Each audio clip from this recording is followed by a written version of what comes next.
దక్షిణామూర్తి. తస్మై శ్రీ గురవే నమః. తస్మై శ్రీ గురవే నమః.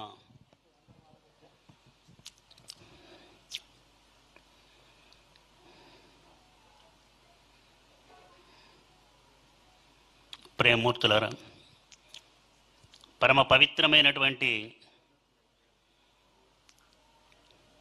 ఒక దివ్యమైనటువంటి, ఇంకా ఆధ్యాత్మికమైనది కూడా అనుకుంటున్నాను నేను, ఆధ్యాత్మికమైనటువంటి విశ్వజనీనమైనటువంటి వాసనలు వెదజల్లుతున్నటువంటి సభ ఈ సభ అని నేను భావిస్తున్నాను. ఒకటి ఉదాహరణ, జాగ్రత్తగా వినండి. సుదీర్ఘంగా అనుగ్రహ భాషణం చేసే సమయం కాదు, సందర్భం కాదు. నేను హైదరాబాద్లో ఉన్నాను, ఈ శరీరం హైదరాబాద్లో ఉంది. మండలి బుద్ధప్రసాద్ ఫోన్ చేశాడు, ఇలాగ 100వ జయంతి ఉత్సవాలు చేస్తున్నాం, మీరు రావాలి, నాన్నగారి కోరిక అప్పుడు అది వచ్చారు, ఇప్పుడు కూడా రావాలంటే. ఏం మాట్లాడలే నేను, ఒకే ఒక మాట అన్నాను, తప్పకుండా వస్తాను, తప్పకుండా వస్తాను. ఎందుకన్నానో తెలుసా మీకు? ఇది ఇదే మీరు జాగ్రత్తగా వినాలి. తీవ్రమైన దీక్షలో ఉండి కూడా ప్రస్తుతం ప్రపంచమంతా కూడా అస్తవ్యస్తమైపోయి ఏ క్షణాన ఎక్కడ ఏం జరుగుతుందో తెలియని అయోమయ స్థితిలో ఉన్నటువంటి సమయంలో పంచభూతాలు ప్రకోపించి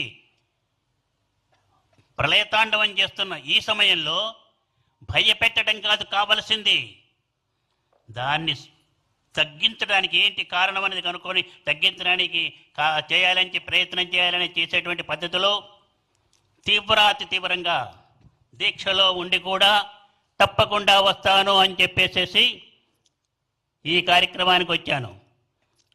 నాస్తికుడు అని అనుకుంటారు చాలామంది ఎవరిని? మండలి వెంకట కృష్ణారావుని. కాదు కాదు కాదు, నిజమైన ఆస్తికుడు.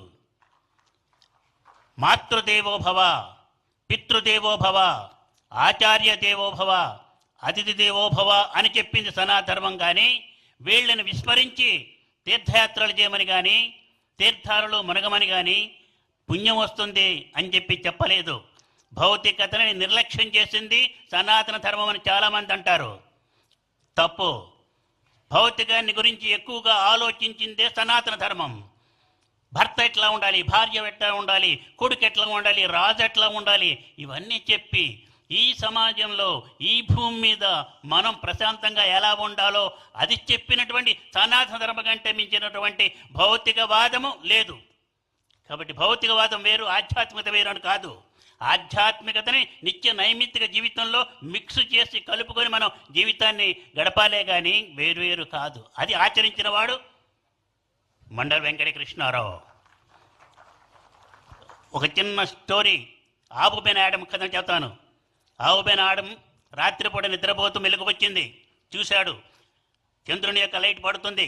ఒక ఆమె కూర్చొని రాస్తున్నది ఏదో. వెళ్ళాడు, ఏం రాస్తున్నామా, ఎవరు నువ్వు అన్నాడు. నేను ఏంజెల్ని, దేవదూతని, నేను రాస్తున్నావు, భగవంతుణ్ణి ఎవరు ప్రేమిస్తున్నారో వాళ్ళ పేర్లు రాస్తున్నాను అని. నా పేరు ఉందా దాంట్లో అని.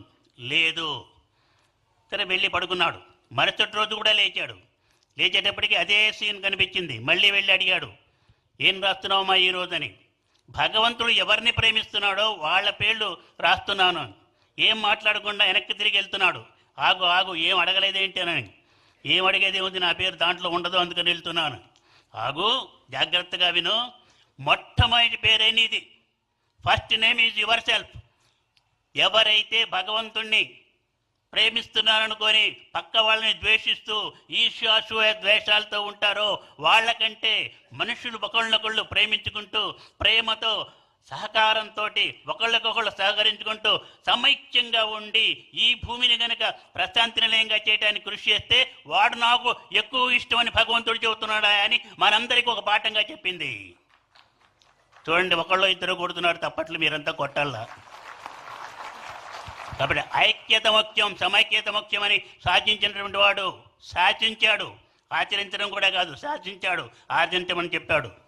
నేను చెప్పాను ఇందాక, చంద్రబాబు నాయుడు చెబుతూ కూడా నేను చెప్పాను, పాట వినిపిస్తానా నీకోసమేనని.